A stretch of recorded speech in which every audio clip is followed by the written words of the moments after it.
Hello everyone, this is Color Medicine. This is a video response to Like a Rose on the Grave.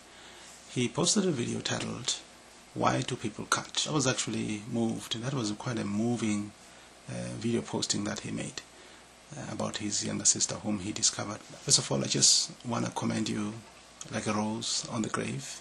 That's a cool nick, by the way. So I want to commend you for showing this kind of empathy and support to your younger sister. I think this is very much commendable. I mean, it is interesting that you mentioned you had been trying to make that video, or you had been working on that video in the past 3-4 days, and it wasn't working, but you didn't give up. So you eventually made it and posted it, and that's why we're responding. So that was a powerful statement of perseverance. And perseverance, as they say, is the mother of success. So keep on persevering. It will lead to success. And also, the second point I want to make, just before I get into the issues, of course, is that you also mentioned that you have friends, some of them cut, and you have helped them, and many of them have actually stopped cutting. That's another powerful statement of supporting others. You are really a community worker, you're community outreach, social support. So you're actually touching people's lives in a special way. You're changing people's lives, and I think that's very much commendable. You're a young guy, you have a whole lot of future ahead of you. So keep on doing what you're doing. Very important. When you discovered that your younger sister was cutting, you were shocked, and anyone would be shocked. That was a normal reaction. You were shocked, you were angry, you were disgusted, and I can understand that. It's all a normal reaction. I would also react in the same way. Anyone would react in the same way, because we're very much protective of our sisters. Very important, because I think sisters are the greatest human beings on the planet. They're the ones that keep the world going. So we have to protect them. That's very important. Now, it's interesting though that in the midst of your anger, your frustration, one point you mentioned that you told her that you didn't have any respect left for her, and you were going to disown her. But then I thought about it and said, wait a minute, I've known people who are in this kind of situation, so maybe I can get some help from the community out there. So that is commendable. Why do people cut? Well, there is actually a variety of theories about why do people cut. Although I should point out that at the end of the day, nobody really knows for sure why do people cut. I mean, there's a lot of things that we don't know. I mean, for example, a simple thing like flu or cold, we still don't have a cure for it, right? And it has been around for a long, long time. You can go to the chemist and you find all kinds of drugs that help, treat this thing, but there is no cure for cold or for flu, So I'm just giving that as an example, just to show that there's a lot of mystery around why do people cut. However, there is a variety of theories about why people cut, and basically there are two schools of thought. One school of thought looks at the biochemistry of the person that does the cutting. So it's based on science. So it looks at the physiology, the biochemistry, the brain chemistry of the people that do the cutting. Right? Another school of thought is based on psychology / sociology. So they look at the social environment, the physical environment. They also look at the early history, the childhood history of the person that does the cutting. And based on that profile, they then come up with what they think to be the reason or motivating factors as to why people cut. Let's start off with a scientific approach.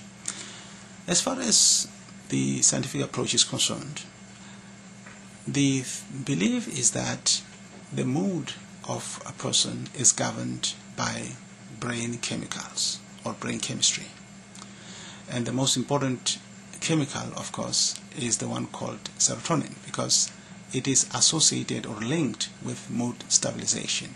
So that means that if a person has low levels of serotonin, then it will lead to the destabilization of the mood of that person, right? And that person might behave in a certain way.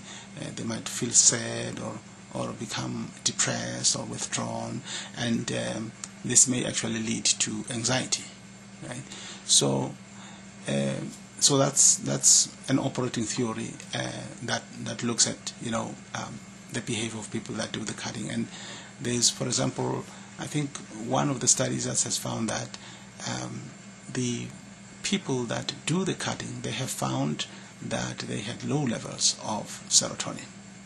So now, because of the link, the connection between mood destabilization chemical like serotonin and the cutting behavior, they then say that because this person has reduced levels of serotonin, therefore this person is cutting because of the imbalance in the brain chemicals.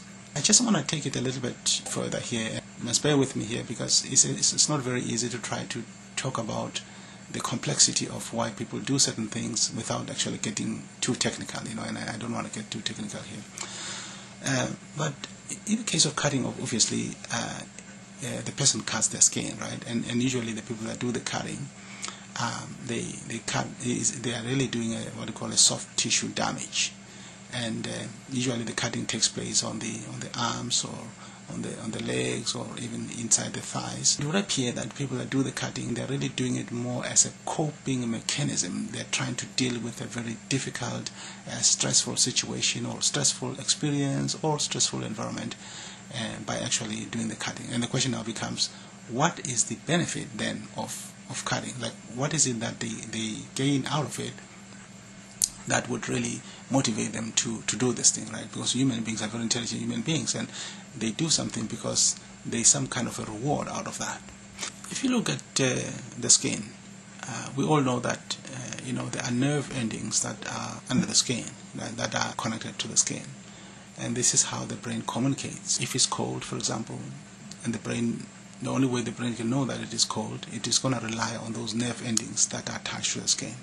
So your skin can detect your environment, can detect, for example, temperature, if it's cold or hot, can also detect vibrations. So, during an earthquake, you must be able to detect vibrations, because the whole idea is that, if you can detect vibrations, then you can stay alive, right? Because you can get away from a situation that's going to cause an earthquake, for example, or where the earthquake is. So the skin can detect temperature, can detect vibrations, detect touch, because it is possible that something that touches you might also threaten your survival. So you need to know if something is touching you. It can also detect pain, right? Because pain could be something that threatens your survival as well. So it can detect pain. It can also detect, of course, the body location. So if I can move my arm, for example, I can just move my arm wherever I want. I don't even have to look at it. So I could look elsewhere and just move my arm there, or go and reach something without actually looking at it. And that's because it's also an ability to detect the location of that body part without actually even looking at it.